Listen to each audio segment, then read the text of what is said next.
Okay, so like this is not really true because when they first go to prison, yeah, they're scared on their way up there. But once they get to Coffee Creek, like they'll just have a gang member walk up to them and be like, "Here, let me extort you for protection." And then they'll basically be like, "Okay," or they'll be like, "No," and then they'll go from intake, which is Coffee Creek, to like one of the three major prisons. Sometimes they go to OSP, but generally they either go to Snake one side, EO West, or like a Two Rivers non-active pod.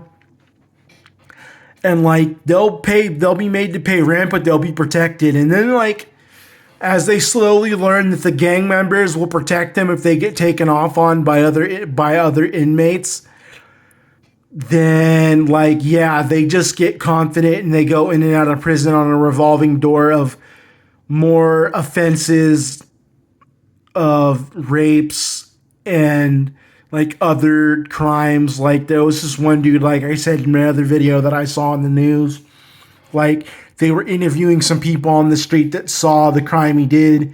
They said he literally hit a 5-year-old in the face with a closed fist. The kid ended up stumbling backwards and going unconscious while he was screaming, "I want to go back to prison." So if JD's saying they're so scared of going to prison, then why is it that you've got rapos while literally committing crimes against children while screaming, "I want to go back to prison"? If they're literally that scared, they don't want to go back to prison. Like Oregon is not like California where rapos are legitimately don't want to go to prison because firstly they won't even make it to mainline. They have to go immediately into a PC unit in jail, and from a PC unit in jail to a black box on transport, and from a black box to a PC to what's called an S&Y yard, or a special needs yard. And they wouldn't even make it to mainline down there. They wouldn't even make it like through fucking booking in the prison and stuff like that. Like, because in California, the inmates do your intake, so they know exactly what your charges are. So, like, you're not going to get very far if you're trying to walk mainline as some sort of SO. But in Oregon, it's not like that. The guards do all your intake and stuff like that. So, and I mean, like, when I was at Coffee Creek, when I went there for my charges, which were non-SO charges, like, the guard was straight up like, "If you're worried about what your charges are, just tell the other inmates you're in here for murder. They'll probably leave you alone." But that's not true. Like, if you say you're in there for murder, like, they're gonna pull your paperwork to be sure. Like, and then a lot of rapos come and they don't have their paperwork.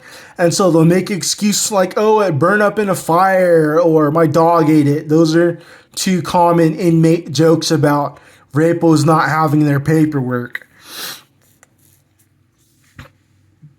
But like they look kind of scared until they get to Coffee Creek, and then once they realize what it's about, they don't get scared anymore, and they realize they don't have a problem. Like the only time a rapo really has a problem is if like the gangs offer to extort them for protection, and they say no, and then like they try and assault the gang member, or they just snitch on the gang member, and then it gets a bunch of gang members hemmed up for extortion. Then they'll take off on the rapos and take them off every yard they walk on. But generally, rapos don't get a hair touched on their head.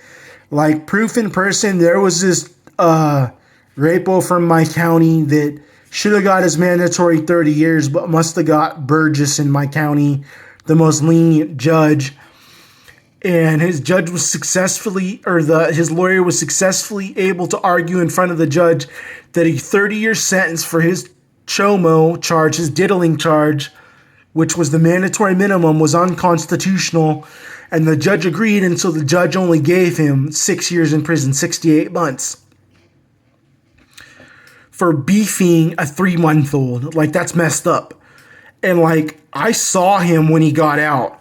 This dude legitimately was not scared to walk around in public. He didn't have no scar marks on his face, no scar marks anywhere on his body. He was literally walking without his shirt on. He looked like he'd been working out the whole time he was in prison, and I literally followed him, like, from prison to prison. He started out at Snake River, and then he went to Santa Am. And Like, apparently he was working out because he physically looked like he had been doing push-ups and like working on the weight pile. He had legitimately gotten bigger, like from when he got in, from when he was in jail, from when he got out.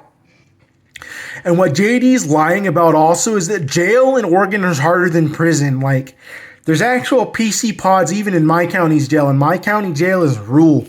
Like, you will, if you're SO and you go into a non-PC pod and they find out, you will get beaten out of that pod. Like, you'll straight up get kicked out of that pod by force. You'll get beat up and forced into a PC pod. Like, it just is how it is. Anyways, that's all, YouTube.